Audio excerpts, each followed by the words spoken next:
Kita sekarang masuk ke bab 3, yaitu aturan atau kaidah pencacahan. Kaidah pencacahan ya.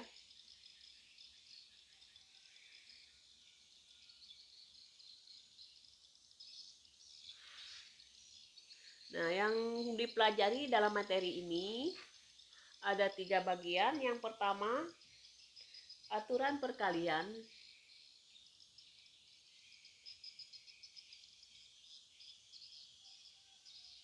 Dan aturan penjumlahan ya.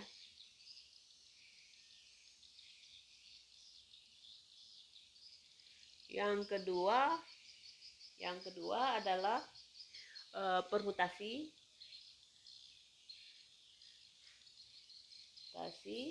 Dan yang ketiga adalah kombinasi. Nah, sekarang kita masuk ke materi yang pertama, yaitu aturan perkalian dan penjumlahan. Nah, sekarang kita coba bedakan yang mana yang merupakan aturan perkalian dan aturan penjumlahan. Contohnya gini ya, kalau misalnya dari kota A ke kota B, itu melalui misalnya 4 cara. Kemudian dari kota B ke kota C melalui 5 cara ya. 1, 2, 3, 4, 5 ya. Nah, andaikan ini saya tulis, ini yang ini pertama ya, aturan perkalian dulu. Nah, contoh ini adalah dari A ke B, B ke C, lalu ditanya dari A ke C. Langsung A ke C pasti melewati B ya. Itu sama saja dengan apa? Ini 1, 2, 3, 4 ya. 4, ini ada 5 cara. Maka ini adalah 4 kali 5. Nanti akan saya jelaskan lebih dalam lagi untuk materi ini. Ini akan menjadi 20 ya, 20 cara. Nah, yang B, bentuk yang kedua adalah aturan penjumlahan. Aturan penjumlahan itu gimana? Nah, kalau kita lihat misalnya gini, dia terpisah. A, misalnya ke C, kemudian B itu ke C. Jadi kalau A ke C itu apa? A ke C itu adalah 3 cara, B ke C 3 cara, maka berapa cara untuk menuju ke C gitu. Pertanyaannya berapa cara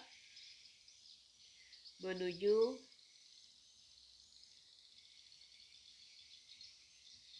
ke C? Sudah jelas ya. Kalau melewat A itu ada 3, kalau lewat B ada 4 ya. Maaf ya, ini 4 ya. 4 cara, maka banyaknya caranya itu ada sama saja dengan 3 ditambah 4 dengan 7. Itu ya contoh sederhana untuk menentukan banyaknya cara melalui perkalian maupun penjumlahan.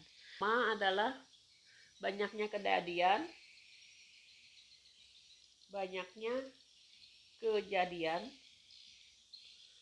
suatu peristiwa atau percobaan. Peristiwa atau percobaan. Melempar, contoh ya, melempar koin logam, maka apa yang mungkin terjadi ya? Ruang sampel ini sering disebut ruang sampel. Kemungkinan kalau satu koin ya, satu koin logam, maka ada kemungkinan gambar atau angka atau gambar ya. Nah, jadi ini namanya adalah ruang sampel. Nah, ada istilah lagi misalnya A itu adalah titik sampel. Titik sampelnya.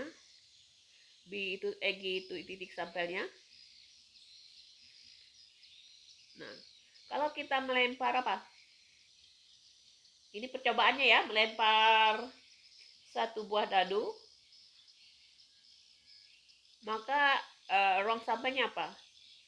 Bisa keluar mata dadu 1, 2, 3, 4, dan 5 dan 6 ya. Jadi ada kemungkinan 1, 2, 3, 4 ini ruang sampelnya ya. Ini namanya ruang sampel.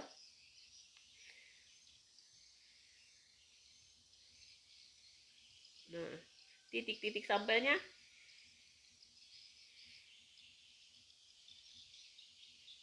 sampel adalah bisa 1, 2, 3, 4, 5, dan 6 ya.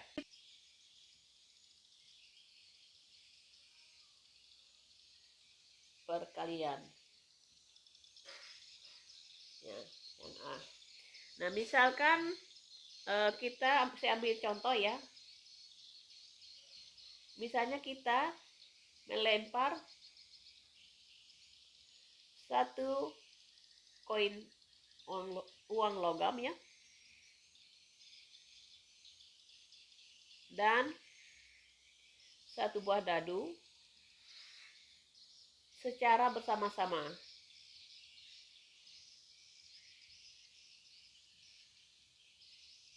Tentukan banyaknya kemungkinan yang muncul.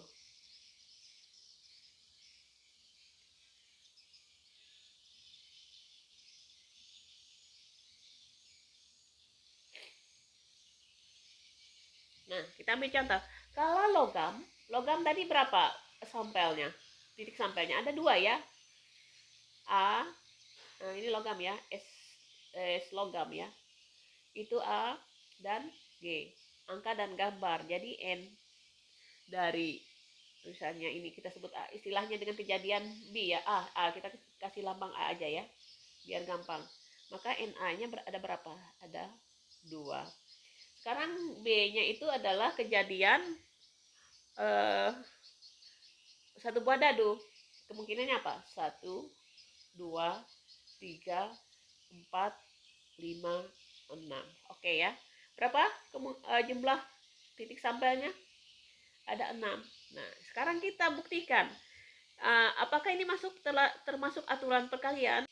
Bisa jadi yang keluar adalah angka dengan 1 pada dadu, atau angka pada dadu pada logam 2 pada dadu, angka pada logam 3 pada dadu, angka 4 ya, angka dengan mata dadu 5, kemudian angka mata dadu 6.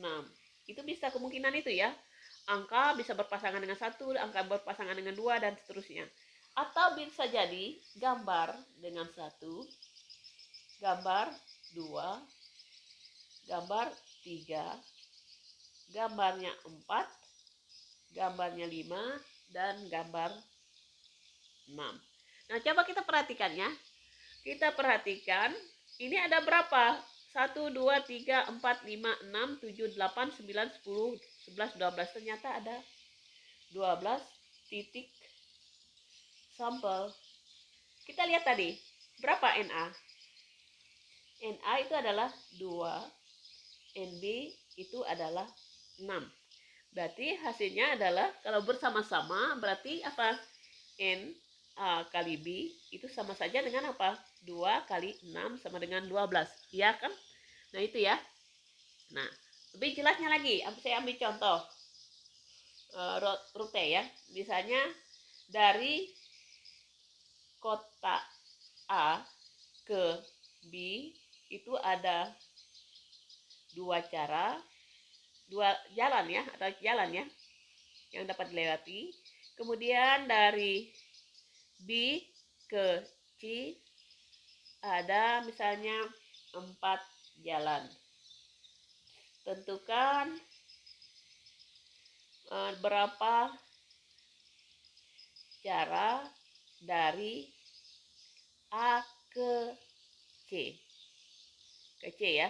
Nah, coba kita bikin skemanya. Misalnya ini A, ini B, ini C. Saya sebutkan ini A-nya ada 2 cara ya. Nah, lewat A, lewat misalnya ini ada 4 cara. 1, 2, 3, 4. Saya kasih simbol ini ya, saya simbol. Ini namanya 1, ini namanya 2. Ini A, B, C, D. Nah ya, jadi kalau kita lewati dari A, bisa jadi kita lewat apa? Dari A ke B. A ke B lewat 1. 1 apa? Lewat, kemudian 1A. 1A. Atau 1 ke lewat B. Boleh ya. Kemudian 1 lewat C. Kemudian 1 lewat D. Itu ya. Nah, sekarang kalau lewat 2. 2. 2 lewat A boleh. Sampai ke C. 2 lewat B juga sampai. 2 lewat C. 2 lewat D. Nah, ini ya jalurnya ya. 2. Nah, ada berapa cara? 1, 2, 3, 4, 5, 6, 7, 8. Ada 8 cara. Nah, sebenarnya apa? A ke B tadi berapa? A ke B, kemudian ke C. A ke B berapa tadi?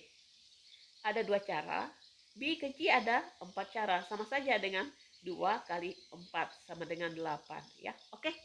Nah, itu adalah contoh dari bentuk perkalian. Kesimpulannya ya, dari ilustrasi tadi kita dapat simpulkan bahwa jika peristiwa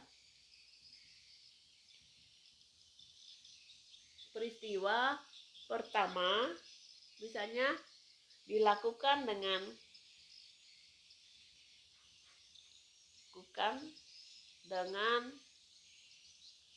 bicara, kemudian dilanjutkan cara berbeda ya, maksudnya berbeda, kemudian dilanjutkan dengan peristiwa kedua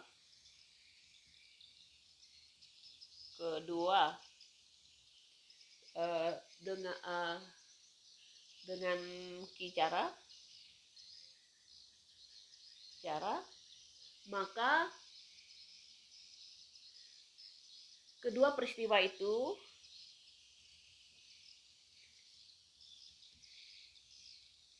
tersebut dapat dilakukan secara bersama-sama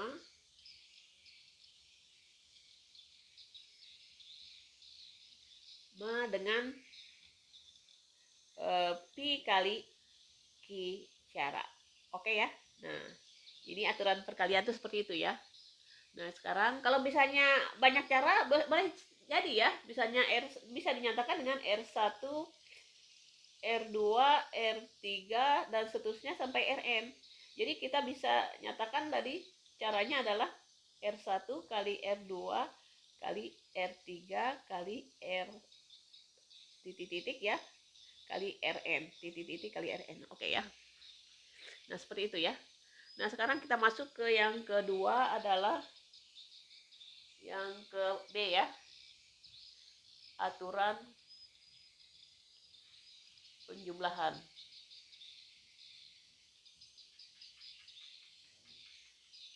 Ambil contoh, misalkan setiap sekolah diwajibkan mengirim 1 orang siswanya untuk mengikuti lomba olimpiade matematika.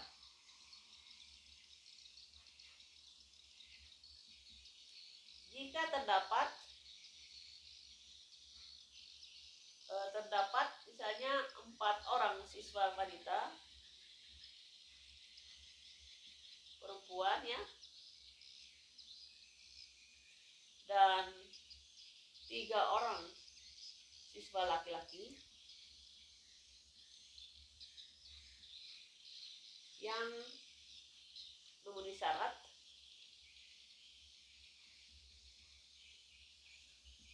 berapa cara sekolah tersebut mengirim siswanya ya. Buat ini ya. Kalau wanitanya ada berapa cara? Untuk perempuan itu ada 4 ya. Bisa jadi si A, misalnya ini ada wanitanya ya, perempuannya ya. Ada A, si B, si C, si D, si 4 ya, 4 ya. Kemudian yang laki-lakinya misalnya kita sebut dengan V, Q, R. Nah, karena satu diambil, maka bisa jadi siapa? Si A, si B, si C, si D, si P, si Q, dan si R. Ada 1, 2, 3, 4, 5, 6, 7. Ternyata ada 7 cara ya. Artinya apa? Nilai V itu nilai titik sampainya, jumlah titik sampainya ada 4. NL itu ada 3. Jumlahnya adalah 4 ditambah 3 sama dengan 7. Itu ya. Ini contoh yang pertama. Contoh yang kedua, misalnya contoh yang kedua sama seperti tadi ya, contoh misalnya dari A ke C. Dari A ke C dilalui misalnya oleh 3 jalan. Dari B ke C dilalui 5 jalan. Tentukan berapa cara yang dapat ditempuh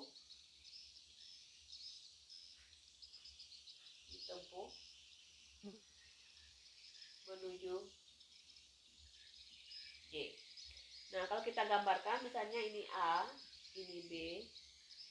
Dari A ke C itu ada 3 jalan, 1, 2, 3. Kemudian dari B ke C 1, 2, 3, 4, 5.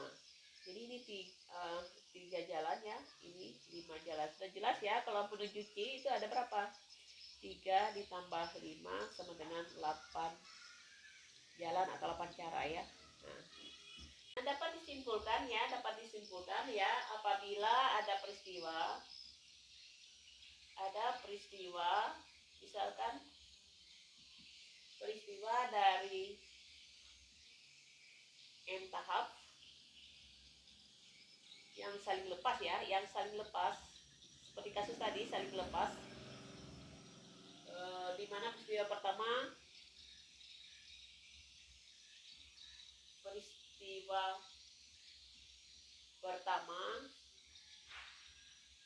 dilakukan dengan satu cara, kemudian peristiwa kedua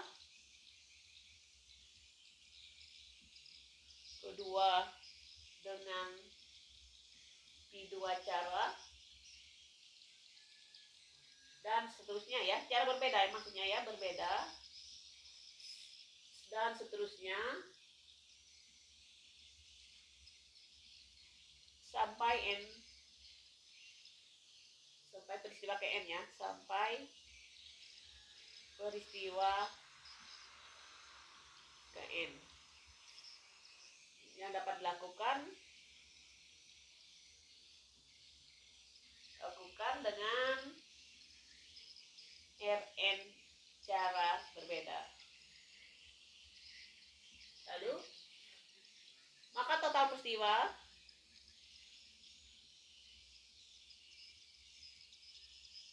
dinyatakan dengan apa? Dinyatakan dengan R1 tambah R2 tambah R3 tambah titik-titik sampai tambah Rn. Ini yang dinamakan dengan aturan penjumlahan. Kalau tadi sudah kita jelaskan aturan perkalian ya, aturan penjumlahan ya. Perhatikan skema berikut. Nah, saya akan membuat skema jalan ya, bisa dari A menuju B, kemudian ada lagi menuju C. Ini ada 4, ini ada 4. Kemudian bisa jadi, nah, ini ada 5 ya. 5 dari misalnya D, ini E, ini. Nah, kalau kita perhatikan ini ada hubungannya apa namanya? Bisa jadi misalnya saya kayak gini kan. Nah, misalnya ini titik O. Misalnya kayak ini 4 ya. Nah, tentukan misalnya saya tanyakan. Tentukan cara yang dapat ditempuh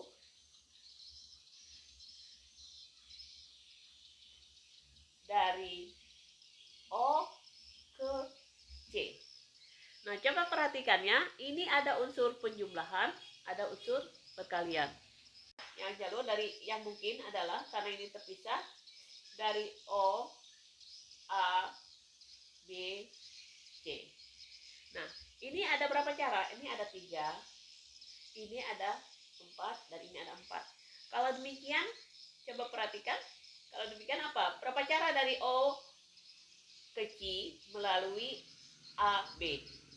Itu ada 3 kali 4 kali 4. Jadi 48. Nah, yang ke bawah lagi. Bisa jadi kita melalui itu ada dua arah lagi. O, D, E, C. Nah, ini ada 4, 3, 5 ya. Berarti 4 kali 3 kali 5. Berarti ada 60 cara ya. Ini cara. Maka kalau kita gabungkan, berapa carakah yang dapat ditempuh dari O ke C? O ke C bisa lewat O B C atau O D E C. Maka jumlahnya adalah 108 cara. Saya kasih contoh yang kedua ya. Contoh yang kedua, misalnya kasusnya seperti ini. Dari angka-angka misalnya 1, 2, 3, dan 4 akan disusun menjadi 3 angka berbeda. Artinya tidak terulang ya, tidak terulang. Tentukan berapa banyak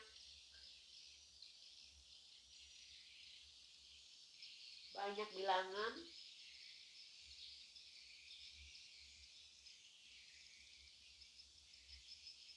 yang dapat disusun. Oke ya. Ini contoh soal ya. Nah, kalau kita perhatikan, kalau 3 angka berarti kalau tidak terulang, misalnya gini. Angka saat ini angka pertama ya. Saya kasih angka pertama. Ini angka kedua. Mudah-mudahan cukup ya. Angka ketiga. Nah, misalnya kita ambil misalnya angka pertama bisa jadi apa? Karena 4 boleh. Berarti boleh kita ngambil 1, boleh kita ngambil 2, boleh kita ngambil 3 atau 4. Nah ya, angka kedua, kalau sudah angka 1 diambil, berarti yang boleh apa? Angka kedua, ketiga, dan keempat ya. Demikian juga yang ini, angka yang boleh diambil apa? Kalau angka 2, berarti kita boleh mengambil 1, 3, 4 ya. Kalau angka 3 diambil, berarti yang boleh terambil adalah 1, 2, dan 4. Karena katanya apa? Karena tidak berulang. Jadi kalau yang terakhir itu angka 1, 2, dan 3. Nah, ini baru angka pertama, angka kedua, dan angka ketiga. Angka ketiganya saya kasih panjang-panjang juga ya.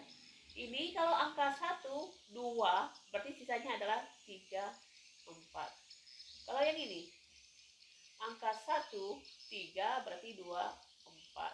Yang 4, angka 1, 4, berarti sisa 2, 3.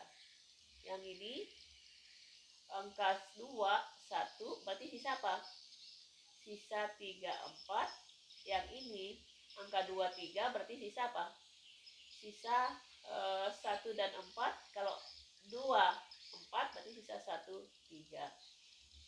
Kemudian saya ambil ini lagi. Kemudian ini kalau 3, 1 berarti 2, 4.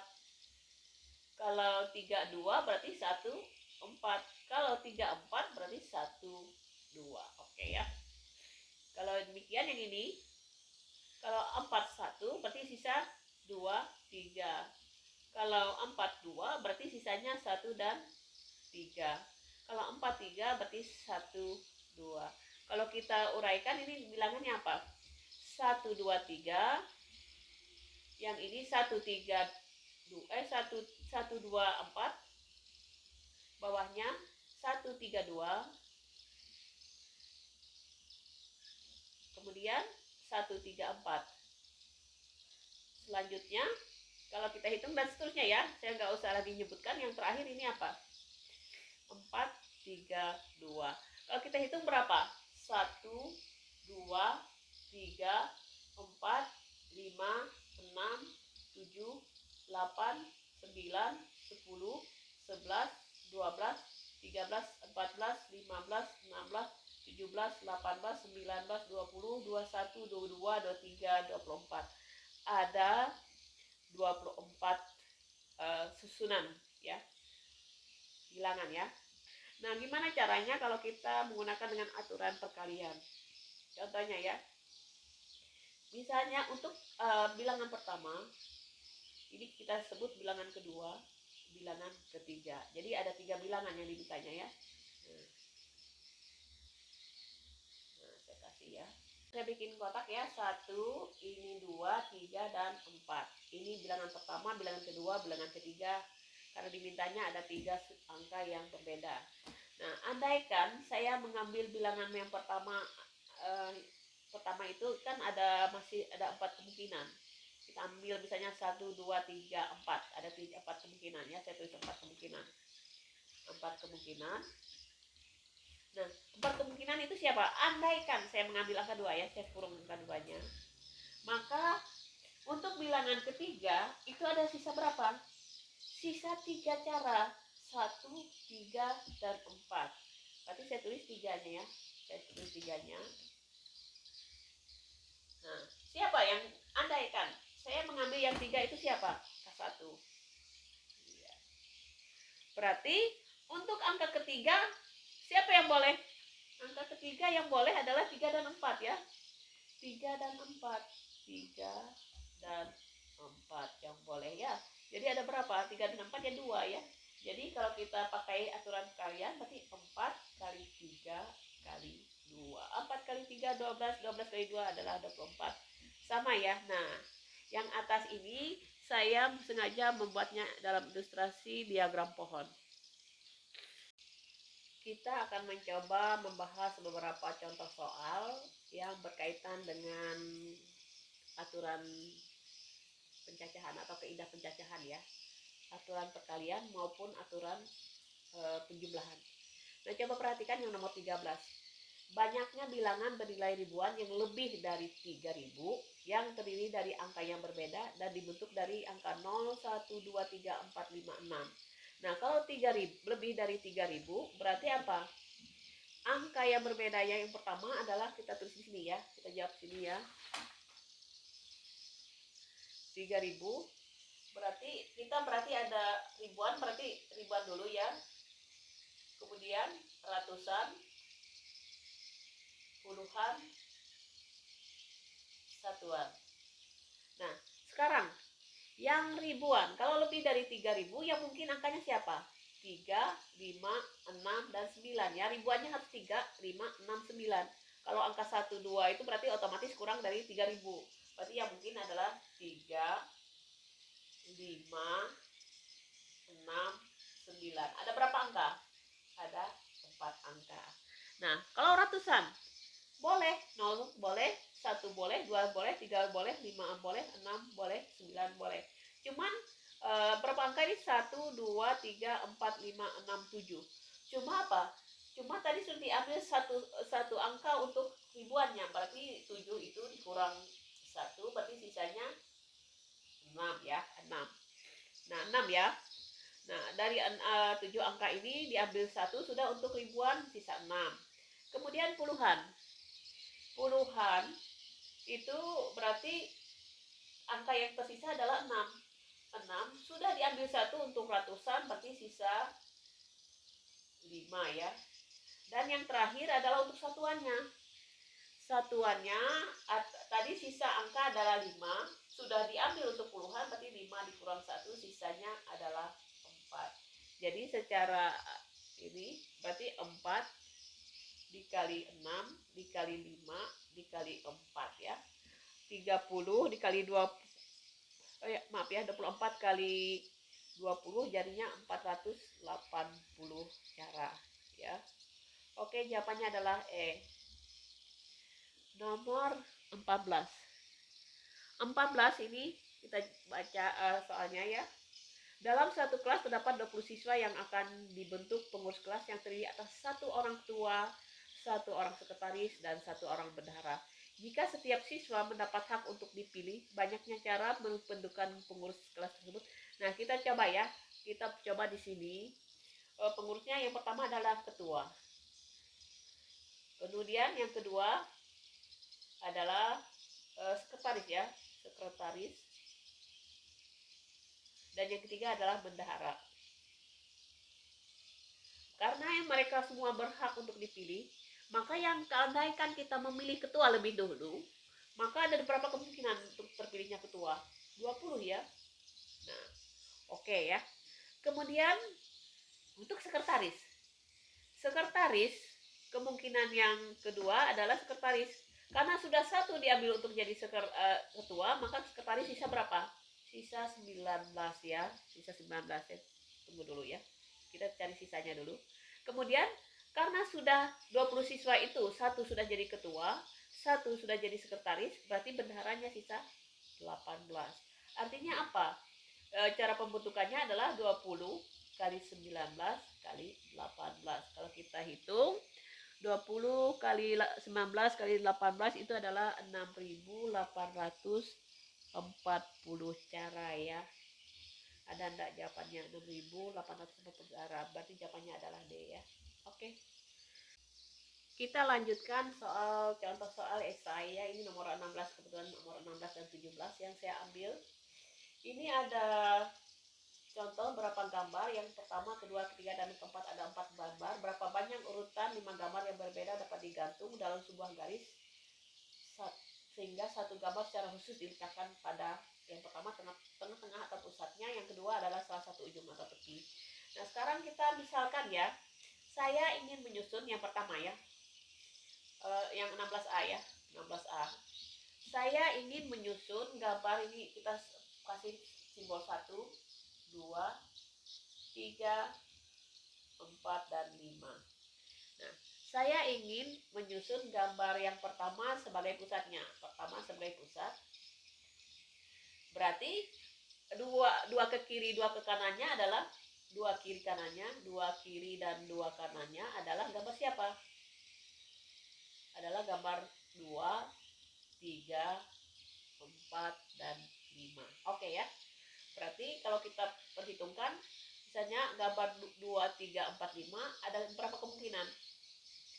Ada 4 kemungkinan. Yang pertama ya, kalau saya naruhnya angka yang di gambar kiri itu, urutan yang pertama itu adalah urutan pertama ya, ini urutan pertama, kedua, keempat, dan kelima. Karena ketiganya adalah urutan tengahnya, pusatnya. Berarti yang pertama ada 4 kemungkinan. Kalau 4 kemungkinan diambil 1, bersisa 3 kemungkinan. Kalau 3 diambil 1, bersisa 2 kemungkinan. Yang berikutnya adalah 1 kemungkinan. Berarti 4 kali 3, 12, 12 kali 2 adalah 24 kemungkinan. Itu yang kalau pusatnya adalah 1. Sekarang yang kedua, kalau pusatnya adalah 2. Pusat 2 sebagai pusat ya. Berarti yang kiri kanan adalah si 1, 3, 4, dan 5. Maka sama saja. Sebagai gambar yang pertama itu ada 4 kemungkinan. Gambar kedua itu ada 3 kemungkinan. Gambar keempat ada 2 kemungkinan. Gambar 5 ada satu kemungkinan 24. Nah, ini kalau pusatnya adalah 1, 2. Nah, pusatnya 3 sama saja. Ini berapa? Ini 24. Maka yang ketiga pusatnya berarti ada 24 kemungkinan. Kalau pusatnya yang 4 juga ada 24 kemungkinan. Dan pusatnya 5 ada 24 kemungkinan. Ada berapa? Berarti 1, 2, 3, 4, 5. Ada 5 kali 24. Atau 24 ditambahkan sebanyak 5 kali. Jadi jawabannya adalah 120 kemungkinan, 20 cara ya, atau kemungkinan. Di jawaban yang 16A. 16B. 16B katanya di sini salah satu ujung tepi. Tepi ini ada dua tepi ya, tepi kiri. Yang kedua tepi kanan. Andaikan tepi kirinya adalah si 1, maka tepi sampingnya lagi sebelum 1 berarti yang dipilih apa lagi? 2, 3, 4, 5 ya. Berarti ini 4 ini yang kita putar. Berarti 4 kali 3 kali 2 kali 1. Kemudian kalau si 2 yang jadi tepi, berarti yang sisa 1. 1,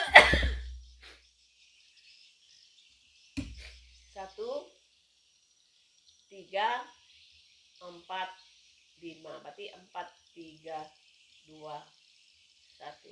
Jadi dan seterusnya ya. Kalau 3 yang tepi berarti yang samping kanannya jadi 1, 2, 4, 5. Ini 24, ini 24. Yang ini juga 24. Kalau tepinya adalah yang keempat juga 24. Kalau yang tepinya 5 juga 24. Berarti ini jumlah yang sebelah sini yang tepi kiri ya. Ditaruh tepi kiri sebagai pusat, ada 24 kali 5 adalah 120. Nah sekarang kalau kanan itu kalau gini gambarnya, misalnya 2, 3, 4, 5. Berarti kanannya sebelah sini, berarti yang satunya seperti itu. Dan seterusnya ini sama 24 juga. Kalau tepinya yang 2 adalah 24, tepinya 3 juga 24. Kalau tepinya 4 adalah 24 juga. Kalau tepinya 5 24. Berarti ada 120 ya. Kalau kita hitung 120 itu sama saja apa? Ada 2 120 berarti ada 120 tambah 120 berarti 240. Nah, yang berikutnya adalah nomor 17. 17 ini kalau kita perhatikan ya, 17. Berapa banyak urutan yang berbeda apabila 5 orang duduk dalam satu baris? Misalnya dalam satu baris itu, misalnya saya kotaki ya. Ini kursi pertama, kedua, ketiga, keempat, dan kelima. Misalnya ada 5 orang itu si A, B, C, D, dan E. Bisa jadi kursi pertama diduduki si A, atau si B, atau si C, si D, atau E. Ada 5 kemungkinan ya. Nah, kalau sudah diduduki oleh salah satu, misalnya si A, berarti sisa kursi kedua sisa berapa orang? Sisa 4 orang. B, C, D, E misalnya. Kalau misalnya kursi ketiga, si A dengan si B sudah duduk, berarti sisa 3 orang. Dan kursi yang keempat, berarti sisa si D dan si E. 4 ya. Kemudian yang kelima sisa si 1 aja, si E. Misalkan itu ya. Maka kalau kita hitung 5 kali 4 kali 3 kali 4 kali 1 itu artinya 20 kali 6 adalah 120 cara ya. Jadi jawabannya adalah 120 cara. Ini yang nomor 17. Nah, sekarang kita lanjutkan yang nomor, misalnya ada contoh soal lagi yang nomor ini. Nomor 23. 23 saya perhatikan ya. Pengurus suatu kelas terdiri dari 1 laki-laki dan 1 perempuan. Dari 8 siswa dan 8 siswi. Misalkan laki-lakinya si A, B, C, D, E, F, G, H ya. Ada 8 orang. Berarti si siswinya, perempuannya itu ada misalnya si 1, si 2, si 3, si 4. Tadi sama-sama dengan itu ya, bisa saja apa kalau kita bikin tabel seperti ini. Ini ada 4 ke sebelah sini. Ya, ini ada 8, 1, 2, 3, 4, 5, 6, 7, 8 ya. Si A, B, C, D, E, F, G, H. Ini 4, 1, 2, 3, 4. 1, 2, 3, 4. Bisa saja si A dengan si 1, si B dengan 1, C dengan 1, dan seterusnya. Berarti ada berapa kotak? 1, 2, 3, 4, 5, 6, 7, 8, 9, 10, 11, 12, 13, 14, 15, 16, 17, 18, 19, 20, 1, 22, 3, 24, 25, 26, 7, 28, 9, 30, 31, 32. Ada 32. Ada 32 ya. Sama saja kalau kita buat, karena ini N, L-nya itu adalah 8, NV-nya itu adalah 4, itu sama saja dengan N L kali P-nya adalah 8 kali 4 sama dengan 32 ya. Oke. Ya. Nah, yang berikutnya nomor 24. 4 yang gampang ya. Gambar di atas menunjukkan jalan yang telah dilalui dapat dilalui ya, dari tempat A ke C. Tulislah yang kemungkinan rutenya. Berarti kita tidak mencari jumlahnya, tapi kita rutenya. Rutenya itu bisa jadi ini ya. Oh, ini langsung aja. A ke B itu diistilahkan dengan di, A ke B lewat E, A lewat. Jadi kita tulis yang pertama di G. Kemudian E, G. Kemudian E, G. Sebelahnya lagi. Bisa saja di H, EH, dan FH. Ya, FH ada 6 ya. Ada 6 ya. Sudah kita tahu ini 3, ini 2. 3 kali 2, 6 ya. 3 kali 2 itu sama dengan 6. Nah, oke. Ya, itu beberapa contoh yang dapat kita pelajari untuk aturan perkalian dan penjumlahan.